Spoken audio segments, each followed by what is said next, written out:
سید العالمین محمد الرسول اللہ صلی اللہ تعالیٰ علیہ وآلہ وسلم کو معراج کا معجزہ عطا فرمایا، معراج کا تحفہ عطا فرمایا۔ اور اس مہینے میں کائنات عالم میں، یوں تو دنیا میں بہت سارے لوگ آپس میں ملتے ہیں، لیکن اس مہینے میں اللہ کے حبیب علیہ السلام نے اپنے رب سے ملاقات کی، اپنے رب کا دیدار کیا، اپنے رب کے حسن مطلق کو دیکھا، اپنے رب کا قرب حاصل کیا، اپنے رب کی بارگاہ میں براہ راست امت کی نجات کی دعائیں کی۔ تو یہ بابرکت مہینہ ہمارے لیے اس لحاظ سے بھی بڑی اہمیت کا مہینہ ہے، عظمت کا مہینہ ہے۔ پھر اس بابرکت مہینے کی ایک اور فضیلت ہے، اور وہ بڑی ہی اہم فضیلت ہے، اور وہ فضیلت یہ ہے کہ آج آپ دیکھیں کہ روئے زمین کے اوپر پوری دنیا میں، چاہے وہ 58 سے زائد اسلامک ممالک ہوں یا پورے ورلڈ کے اس وقت تقریباً 203 یا اس سے زائد کنٹریز اس وقت ورلڈ میں موجود ہیں۔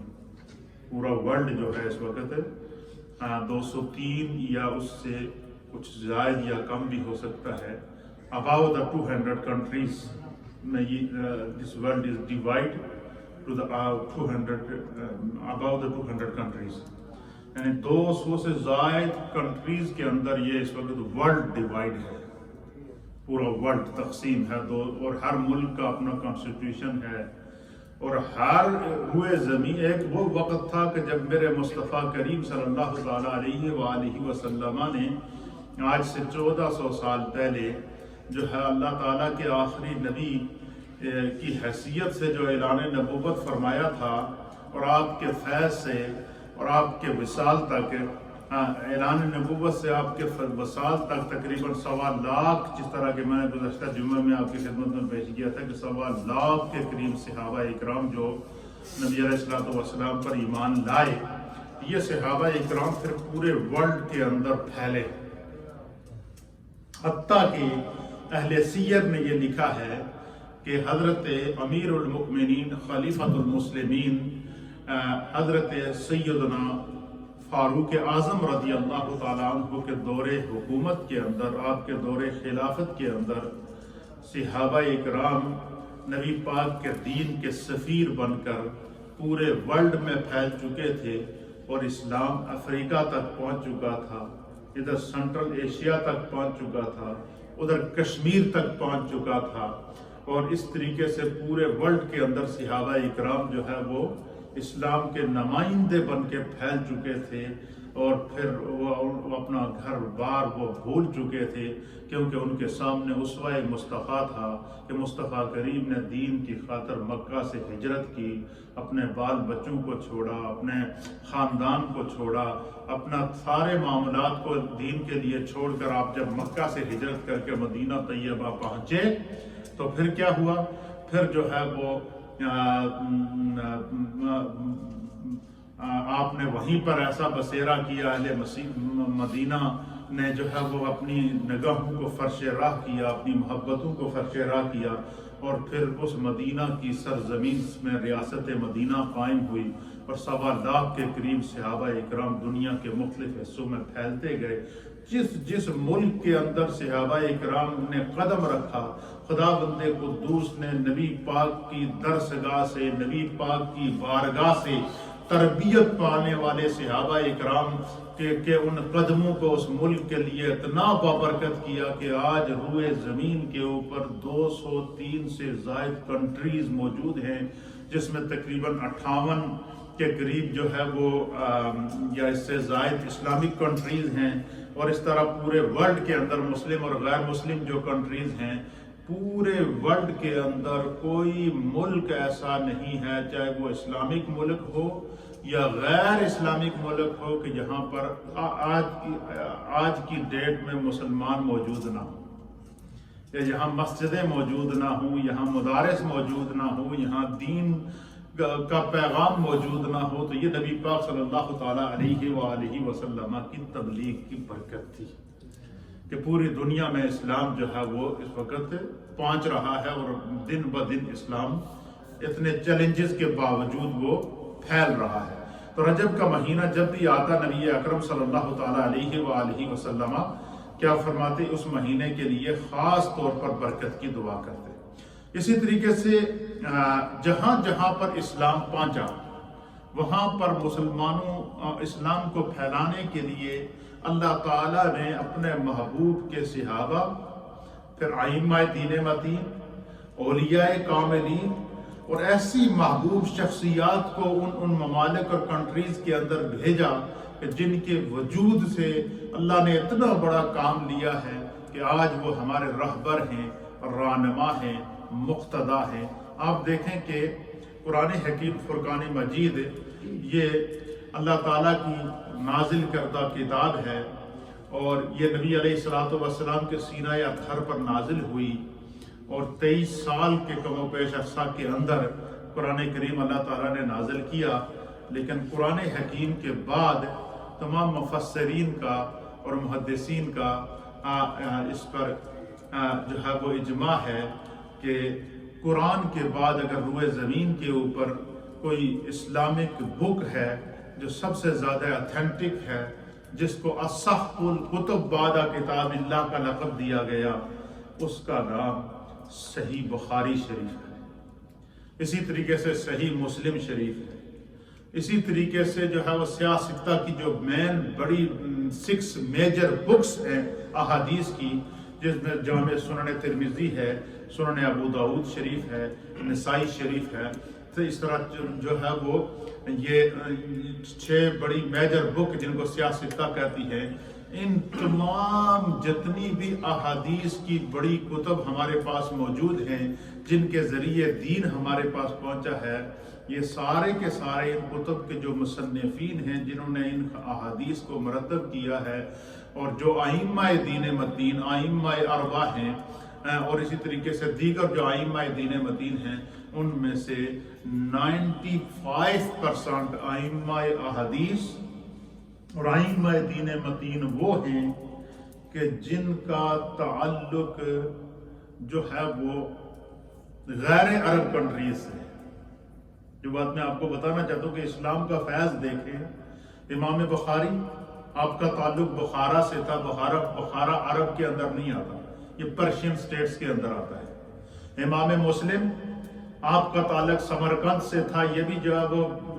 پرشین سٹیٹ کے اندر آتا ہے۔ امام ترمذی، اسی طریقے سے امام ابو داؤد، امام نسائی، امام اعظم ابو حنیفہ، اور اسی طریقے سے جو ہے وہ دیگر ائمہ دین متین، ان کا تعلق بھی جو ہے وہ زیادہ تر کا پرشین سٹیٹس کے اندر آتا ہے، جو عجمی سٹیٹیں کہلاتی ہیں، جن کا تعلق عرب کے ساتھ نہیں ہے، لیکن آج اہل عرب بھی ان کو فالو کرتے ہیں۔ کیوں؟ کہ نبی پاک صلی اللہ علیہ وسلم کے صحابہ اکرام جس طرف جاتے گئے وہ کائنات کے لیے سراپائے ہدایت بنتے گئے، اور یہی وجہ ہے کہ اللہ تعالیٰ کے حبیب علیہ الصلوۃ والسلام نے فرمایا کہ اصحابی کالنجوم، کہ میرے صحابہ ستاروں کی مانند ہیں۔ فرمایا کہ جس کی تم اقتدا کرو، بِأَيِّهِمْ اقتدیتم، جس کی تم میرے جس صحابی کے ساتھ تم منسلک ہو گئے، اقتدیتم، خدا تمہیں ہدایت عطا فرمائے۔ وہ ہدایت سینہ در سینہ پھیلتی گئی، تبلیغ در تبلیغ پھیلتی گئی، درس در درس پھیلتی گئی۔ آج روئے زمین کے اوپر اسلام موجود ہے، مسلمان موجود ہیں، دین کا اور قرآن کا اور احادیث کا اور شروحات کا اور مسائل کا اور فقہا کا اور فقہ کا جو ہے وہ استنباط ہو رہا ہے، اور یہ سلسلہ قیامت تک جاری رہے گا۔ کیوں؟ کہ اللہ تعالیٰ نے یہ فرمایا کہ جو ہے والعصر، زمانے کی قسم، اور علماء اور محدثین نے لکھا ہے کہ اس زمانے سے مراد قیامت تک کے جتنا زمانہ آئے گا، قیامت تک دنیا جتنی ترقی کرے گی، قیامت تک سائنس جتنی ترقی کرے گی، قیامت تک ورلڈ جتنی ترقی کرے گا، فرمایا یہ سارے کا سارا زمانہ میرے مصطفیٰ کے قدمین کی برکت ہے۔ یہ سارا زمانہ مصطفیٰ کا ہے۔ کیوں؟ تو قیامت تک کے لیے اللہ تعالیٰ نے، اور قیامت کے بعد تک کے لیے بھی اللہ تعالیٰ نے اپنے محبوب کو خاتم النبیین بنا کر بھیجا۔ جو دین لے کر آئے وہ دین خاتم الادیان ہے۔ جو کتاب لے کر آئے وہ کتاب خاتم الکتب ہے۔ تو نبی پاک صلی اللہ علیہ وسلم کے وصال کے بعد کم و بیش 1.25 لاکھ صحابہ اکرام پوری دنیا میں پھیلے۔ آج کے دور کے اندر آپ دیکھیں افریقہ جو بر اعظم افریقہ ہے، اس کے اندر آپ اکثریت کے ساتھ جو دیکھیں گے وہ مسلم سٹیٹس آ رہی ہیں۔ مسلم سٹیٹس، رات کو آپ لوگوں نے ٹی وی کے اوپر فٹ بال میچ دیکھا ہوگا نا، ایجپٹ کا میچ تھا، ایجپٹ کی ایک ٹیم تھی اور ایک افریقن ٹیم تھی، تو ان افریقن ٹیمز کے اندر بھی زیادہ تر کھلاڑی وہ تھے جو مسلمان تھے۔ وجہ کیا ہے کہ حضرت فاروق اعظم کے دور میں افریقہ تک اور سنٹرل ایشیا تک اسلام پہنچ چکا تھا۔ اسی طریقے سے پھر صحابہ اکرام سے تابعین، تابعین سے تبع تابعین، تبع تابعین سے ائمہ مجتہدین، ائمہ مجتہدین سے اولیاء امت، علماء عاملین، یہ قیامت تک کے لیے نبی پاک کے دین کے سفیر بن کر رہیں گے۔ یہی وجہ ہے کہ نبی پاک پر نبوت اللہ نے ختم کر دی، لیکن میرے مصطفیٰ نے قیامت تک کے لیے اعلان کر دیا کہ علماء امتی کا انبیاء بنی اسرائیل، میری امت کے جو علماء ہیں یہ بنی اسرائیل کے انبیاء کی مانند ہیں۔ پھر اولیاء اللہ نے مختلف ممالک کے اندر صحابہ اکرام سے تربیت حاصل کر کے، تابعین سے تربیت حاصل کرتے، ائمہ مجتہدین سے تربیت حاصل کر کے جس جگہ جاتے گئے خدا ان کے وجود سے اسلام کو ترقی دیتا رہا۔ مثلا یہ رجب المرجب کی 6 تاریخ کو ہم جو ہے پوری دنیا کے اندر خواجہ خواجگاں معین بے کساں حضرت خواجہ معین الدین چشتی اجمیری رحمۃ اللہ تعالی علیہ کا یوم مناتے ہیں۔ کیوں مناتے ہیں؟ اس کی وجہ یہ ہے کہ حضرت خواجہ معین الدین چشتی اجمیری نے کہاں سے ہجرت کی، کہاں گئے، کہاں پہنچے، اور انہوں نے بھی جو ہے وہ اسی پرشین سٹیٹ سے ہجرت کر کے جب وہ اپنے پیر و مرشد حضرت خواجہ عثمان حروانی کی بارگاہ میں 20 سال ان کی خدمت کی، وہاں سے پھر حرمین طیبین آئے، پیر و مرشد کی معیت میں حج کیا، پھر نبی پیر و مرشد کی معیت کے اندر بارگاہ مصطفیٰ کریم کے اندر گئے، اور نبی پاک کی بارگاہ سے حکم ہوا کہ معین الدین تیری ڈیوٹی ہند میں لگا دی گئی ہے، اجمیر لگا دی گئی ہے، تم اجمیر پہنچا۔ حضرت خواجہ معین الدین چشتی اجمیری کہتے ہیں کہ میں نے اجمیر کا نام اس سے پہلے نہیں سنا، میں نے عرض کیا نبی پاک کی بارگاہ میں کہ یا رسول اللہ وہ اجمیر کہاں پہ ہے؟ تو کہتے ہیں کہ سرکار دو عالم صلی اللہ علیہ وسلم نے فرمایا کہ آنکھیں بند کرو۔ جب میں نے آنکھیں بند کی تو میں نے اجمیر کی ہر گلی کو اپنے سامنے دیکھا، جس راستے سے میں نے اجمیر جانا تھا اس راستے کو بھی میں نے دیکھا، اس راستے میں ایک مرکز نور بھی میں نے دیکھا تھا، اور اس مرکز نور کے اوپر 40 دن وہاں داتا صاحب کے قدموں میں اپنی حاضری لگائی، اور جب وہاں سے اٹھے تو گنج بخش فیض عالم مظہر نور خدا ناقصاں را پیر کامل کاملاں را رانما کا نعرہ لگاتے ہوئے باہر آئے، اور پھر جب ہندوستان کے اندر پہنچے سرکار دو عالم صلی اللہ علیہ وسلم کی لگائی ہوئی ڈیوٹی ادا کرنے کے لیے، تو حضرت خواجہ صاحب کی تبلیغ سے، آپ کی تعلیم سے اور آپ کے فیض سے اللہ تعالیٰ نے 90 لاکھ بت پرستوں کو حق پرست بنا دیا۔ یہ ہے یہ اس طریقے سے اسلام کو، حالانکہ اس وقت بھی ہندوستان جو ہے وہ ایک اسلامک سٹیٹ نہیں ہے۔ یہ ورلڈ جو 58 اسلامک ممالک ہیں جو ہے وہ اس میں ہندوستان کو اسلامک سٹیٹ نہیں گردانا جاتا، لیکن اس وقت بھی وہاں جو مسلمانوں کو، ہندوستان کے مسلمان کو آپ دیکھیں گے تو وہ باشرہ آپ کو نظر آئے گا، صوم و صلاۃ کا پابند نظر آئے گا، سیرت کا پابند نظر آئے گا، سورت کا پابند نظر آئے گا، اور پھر آج روئے زمین کے اوپر جو آپ کو محبت رسول کے پروانے نظر آ رہے ہیں، وہ ہند کی سرزمین، بریلی کی سرزمین پہ بیٹھا ہوا وہ شہزادہ جس کو امام احمد رضا کہتے ہیں کہ انہوں نے وہاں سے بیٹھ کے خدا نے ایسے عاشق پیدا کیے کہ جس طرف وہ فیض چلتا گیا وہ شاخ اس طرف حضور اللہ کی محبت کی خوشبو پھیلاتے رہے۔ اسی طریقے سے 5 فروری جہاں جہاں یہ اولیاء اللہ پہنچے وہاں خدا بند قدوس نے وہاں اسلام پھیلتا رہا۔ حضرت فاروق اعظم کے دور میں اسلام افریقہ میں پہنچ چکا تھا، یعنی کم و بیش نبی پاک کی بارگاہ سے فیض پانے والے، یہ بات ذہن میں رکھیے گا، دس از دا ہسٹوریکل بیک گراؤنڈ ہے کہ نبی پاک کی بارگاہ سے فیض پانے والے جو صحابہ ہیں ان کی تعداد حضور علیہ السلام کے وصال کے وقت کم و بیش 1.25 لاکھ تھی۔ وہ 1.25 لاکھ اسلام کے سفیر تھے، وہ 1.25 لاکھ رسول اللہ کے نمائندے تھے، وہ جہاں بھی گئے اس ملک کے اندر اسلام لے کر گئے اور فالوور پیدا کرتے رہے. تو آج روئے زمین کے اندر جو ہے وہ مسلمان موجود ہیں، اسلام موجود ہے، پیغام اسلام موجود ہے. اور اسی طریقے سے اولیاء اللہ. اسی طریقے سے 5 فروری آپ نے دیکھا ہوگا کہ پوری دنیا کے اندر بالعموم پاکستان کے اندر اور جہاں جہاں بھی پوری دنیا کے اندر اہل درد آباد ہیں، وہ 5 فروری کو یوم یکجہتی کشمیر مناتے ہیں. کیا کرتے ہیں؟ 5 فروری کو یوم یکجہتی کشمیر کا معنی اور مفہوم کیا ہے؟ اس کا معنی اور مفہوم یہ ہے کہ یوم یکجہتی کشمیر کو روئے زمین کے اوپر رہنے والے وہ لوگ جو سٹرگل کے اوپر، جو آزادی کے اوپر یقین رکھتے ہیں، جو ہے وہ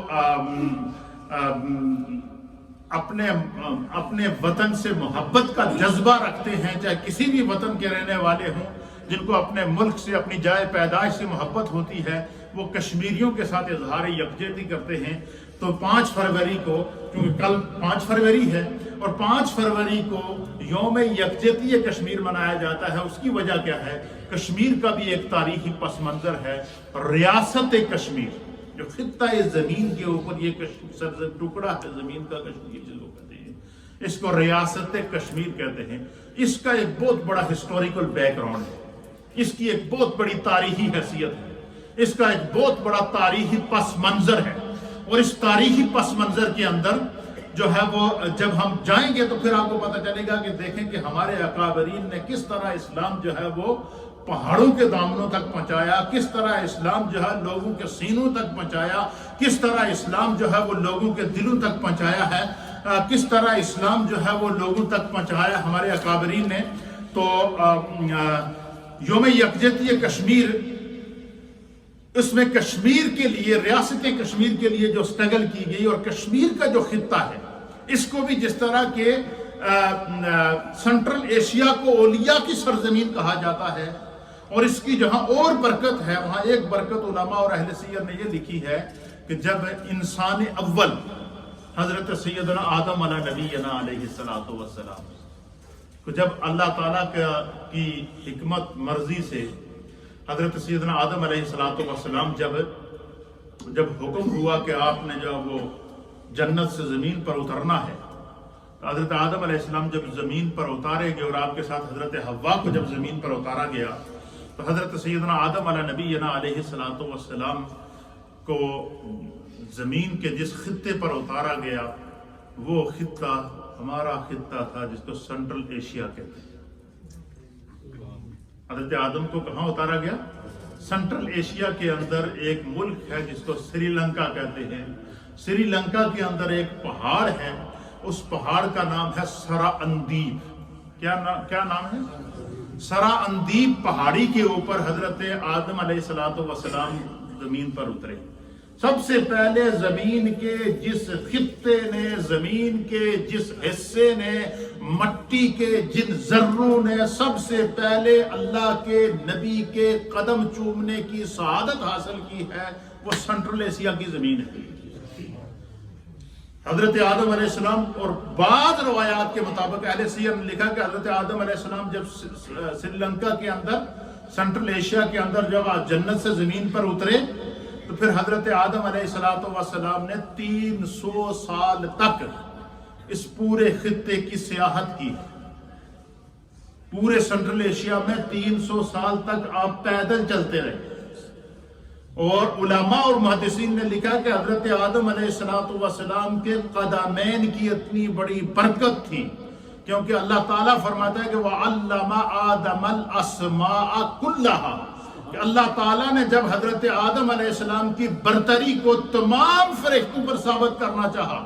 اور تمام فرشتوں پر جب آدم علیہ السلام کی برتری کو اللہ تعالیٰ نے ثابت کیا، تو اللہ فرماتا ہے میں نے کیا کیا؟ وَعَلَّمَ آدَمَ الْأَسْمَاءَ كُلَّهَا، میں نے قیامت تک جو بھی شے پیدا کرنی تھی اس کا نام اور اس کی حقیقت کا علم آدم علیہ السلام کو عطا کر دیا. آپ نے اس کی جہاں اس سنٹرل ایشیا کی سرزمین کی جہاں پر اور برکات ہیں، امام بخاری اجمی، سنٹرل ایشیا کی سرزمین، اجمی سرزمین سے آپ کا تعلق، امام مسلم اس کا تعلق بھی اسی سرزمین سے، امام اعظم ابو حنیفہ کا تعلق بھی اسی سرزمین کے ساتھ،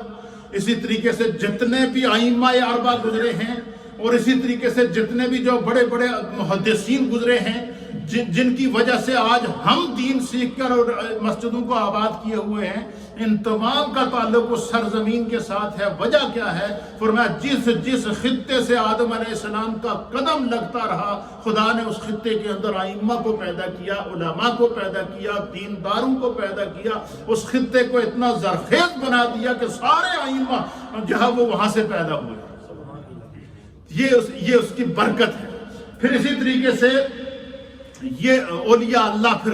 مختلف انداز سے دین کے سفیر بن کے جاتے رہے۔ تو یہ جو ریاست کشمیر ہے، اس کی ایک بڑی ہسٹری ہے۔ اس کا ہسٹری یہ ہے کہ خطہ زمین کے اوپر یہ ریاست کشمیر، یہ ہمیشہ اس کا جو میپ آف دا ورلڈ ہے، یعنی جب سے میپ آف دا ورلڈ تیار ہوا ہے، میپ آف دا ورلڈ کے اوپر کشمیر کو ایک الگ اسٹیٹ کے طور پر دکھایا گیا ہے، یہ الگ ریاست کے طور پر رہی ہے۔ اور اس کے اندر سب سے پہلے اولیاء اللہ نے آ کر قدم جمایا، کشمیر کے پہاڑوں کے اندر، کشمیر کے کوساروں کے اندر، کشمیر کے دریاؤں کے اندر، کشمیر کی رنگینیوں کے اندر، کشمیر کے سبزہ زاروں کے اندر اگر آپ دیکھیں گے تو ہر طرف آپ کو اولیاء اللہ نظر آئیں گے، ان کا فیضان نظر آئے گا۔ اس کی وجہ کیا ہے کہ جس طریقے سے جو ہے وہ پوری دنیا کے اندر اولیاء اللہ نے جا کر اسلام کا جھنڈا گاڑا ہے، یہ کشمیر کی سرزمین یہ اولیاء کی آماجگاہ رہی ہے۔ کیونکہ ہسٹری یہ بتاتی ہے کہ جتنے بھی اولیاء اللہ ہیں، انہوں نے جب جنگلوں کا، ویرانوں کا، تنہائیوں کا، خلوتوں کا، پہاڑوں کے اندر جا کر جب نبی پاک کی سنت کو ادا کیا، غار حرا والی سنت کو جب ادا کیا کہ حضور علیہ الصلوۃ والسلام جبل نور کے اندر غار حرا میں جا کر آپ جو ہے وہ خلوت اختیار کیا کرتے تھے، اس طرح جب ولی اللہ مقام ولایت پر فائز ہوتا ہے تو وہ اپنی زندگی کا کچھ حصہ خلوت کے اندر، پہاڑوں کے اندر، ویرانوں کے اندر، غاروں کے اندر گزارتا ہے۔ وجہ کیا ہے کہ تاکہ اس مقام پر وہ ہر طرح کے دکھاوے سے پاک ہو کر اپنے عمل کو اللہ کی بارگاہ میں قبول کر سکے۔ تو یہ کشمیر کی سرزمین یہ اولیاء اللہ کی چلہ گاہ ہے۔ کسی بھی پہاڑی میں آپ چلے جائیں، کسی بھی دریا کے اندر آپ چلے جائیں، کہیں نہ کہیں آپ کو اولیاء کا، ولی اللہ کا مزار نظر آئے گا۔ تو اہل سیر نے لکھا ہے کہ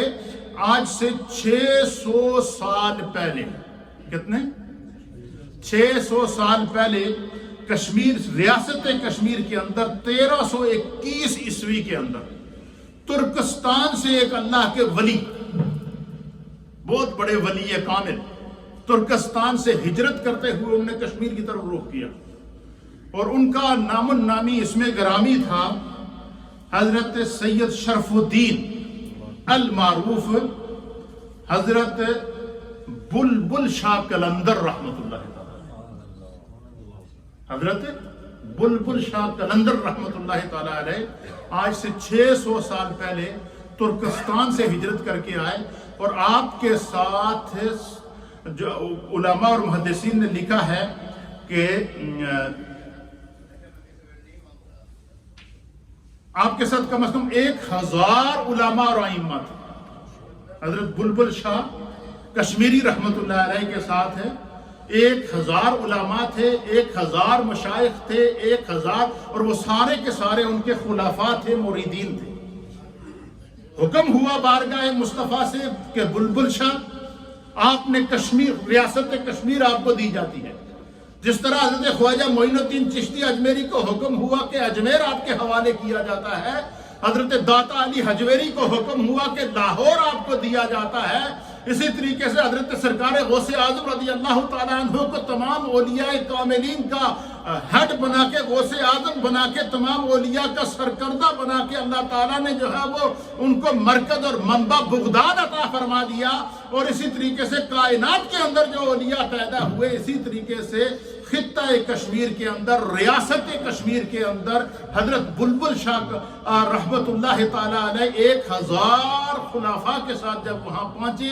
تو آپ نے جا کر وہاں ڈیرہ جمایا، وہاں پر تبلیغ کی، پھر وہ 1000 جو اولیاء آپ کے ساتھ تھے پھر وہ خطہ کشمیر کے اندر پھیلے، تو اس طریقے سے ریاست کشمیر کے اندر پھر اولیاء کاملین کی آمد کا سلسلہ شروع ہوا، اور جس طریقے سے ملتان کو اولیاء کی سرزمین کہتے ہیں، جس طریقے سے سنٹرل ایشیا کو اولیاء کی سرزمین کہتے ہیں، جس طرح بغداد کو اولیاء کی سرزمین کہتے ہیں، جس طرح مصر کو اولیاء کی سرزمین کہتے ہیں، جس طرح شام کو انبیاء کی سرزمین کہتے ہیں، جس طرح عرب کو انبیاء کی سرزمین کہتے ہیں، اس طریقے سے کشمیر کو اولیاء کی سرزمین کہتے ہیں۔ اس خطے کے اندر اولیاء کاملین، اس کی میں ایک مثال آپ کو دیتا ہوں۔ حضرت مجدد الفسانی شیخ احمد سرہندی رحمت اللہ تعالیٰ علیہ، کتنے بڑے ولی کامل تھے، سرہند انڈیا آپ کو عطا کیا گیا۔ حضرت مجدد الفسانی کتنا بڑا نام ہے، مجدد الفسانی کہتے ہیں کہ 2000 سال تک اللہ تعالیٰ نے آپ کو مجددیت کا سکہ عطا فرمایا، جن کو اعلیٰ حضرت امام احمد رضا محدث بریلوی نے بھی مجدد الفسانی فرمایا ہے۔ حضرت مجدد الفسانی رحمت اللہ علیہ کے استاد وہ پتہ ہے کون تھے؟ ان کا نام تھا حضرت مولانا محمد یعقوب کشمیری رحمت اللہ علیہ۔ ان کا تعلق بھی سری نگر سے تھا، کشمیر سے تھا۔ اسی طریقے سے حضرت باقی باللہ رحمت اللہ تعالی علیہ، آپ کا فیض بھی کشمیر سے آیا۔ اسی طریقے سے اولیاء کاملین کی آماجگاہ یہ کشمیر رہا ہے۔ تو 5 فروری کو یوم یکجہتی کشمیر اس لیے منایا جاتا ہے کہ کشمیر میں جو ظلم و ستم انڈین آرمی کی جانب سے وہاں کے رہنے والے باشندوں پر کیا جاتا ہے، تاکہ وہاں کے مسلمانوں کے ساتھ یکجہتی کی جائے۔ اب یہ تو صرف ایک حضرت بلبل شاہ کشمیری رحمت اللہ علیہ کی بات ہے، ورنہ اولیاء کاملین کی اگر فہرست بیان کی جائے تو جو ہزاروں کے اندر ہے اور ہر ایک کے آگے لاکھوں مریدین ہیں، جو ہے یہ سارے کے سارے خطہ کشمیر کے اندر ہیں۔ اللہ تعالی ہمیں دین کو سمجھنے کی توفیق عطا فرمائے۔ آج کی اس پوری گفتگو سے ہم نے سبق کیا حاصل کیا؟ سبق یہ حاصل کیا کہ جب نبی پاک صلی اللہ علیہ وسلم کا وصال ہوا تھا تو اس وقت نبی علیہ السلام پر ایمان لانے والے صحابہ اکرام کی تعداد کتنی تھی؟ کم و بیش 1.25 لاکھ۔ کتنی تھی؟ 1.25 لاکھ صحابہ حضور پر ایمان لائے۔ پھر وہ صحابہ روئے زمین پر پھیل گئے۔ حضرت فاروق اعظم کے دور کے اندر وہ صحابہ اس حد تک پھیل گئے تھے کہ افریقہ تک اسلام پہنچ چکا تھا، یورپ تک اسلام پہنچ چکا تھا، سنٹرل ایشیا تک اسلام پہنچ چکا تھا۔ تو آج دنیا کے اندر جو یہ فیض ہے میرے مصطفیٰ کریم صلی اللہ تعالیٰ علیہ وسلم کا، کہ حضور علیہ السلام نے جو فرمایا کہ اصحابی کا نجوم، کہ میرے صحابہ ستاروں کی مانند ہیں، بِأَيِّهِمْ اقتدیتم، جس نے جس کی اقتدا کی، اہتدیتم، خدا اس کو سراپا ہدایت بنا دے گا۔ تو فرمایا یہ میرے مصطفیٰ کریم کا فیض ہے کہ 1.25 لاکھ صحابہ اکرام جو پورے روئے زمین پر پھیلے، تو پھر ان سے آگے اسلام پھیلتا گیا۔ تو آج دنیا کے اندر، ورلڈ کے اندر کتنے ممالک ہیں؟ 203 کنٹریز ہیں، اسلامک اور غیر اسلامک۔ اور روئے زمین کا کوئی ملک ایسا نہیں ہے کہ جہاں مسلمان موجود نہ ہو، اسلام موجود نہ ہو، مساجد موجود نہ ہو۔ یہ اسلام کا فیض ہے۔ اللہ تعالی ہمیں دین کو سمجھنے کی توفیق عطا فرمائے۔ حضرت خواجہ معین الدین چشتی اجمیری رحمت اللہ علیہ کی 6 رجب کو آپ کا عرس ہوتا ہے۔ اسی طریقے سے جو ہے وہ اس مہینے کے اندر رجب کا مہینہ، اس میں نبی علیہ السلام نے پیغام دیا ہے اپنی امت کو کہ اپنے آپ کو رمضان کے لیے، شعبان کے لیے تیار کریں۔ اور یہ جو مہینہ ہے، ہم پورا سال نمازوں میں سستی کرتے ہیں، کیا کرتے ہیں؟ اور ہمیں جو 5 نمازوں کا تحفہ ہے وہ بھی اللہ نے اسی رجب میں دیا ہے۔ وہ اسی رجب کے اندر شب معراج ہے جو ہمیں نماز کا تحفہ ملا ہے۔ تو جو نمازوں میں سستی کرتے ہیں، رجب کا مہینہ ہمیں نمازی بننے کی جو ہے وہ تعلیم دے رہا ہے۔ وآخر دعوانا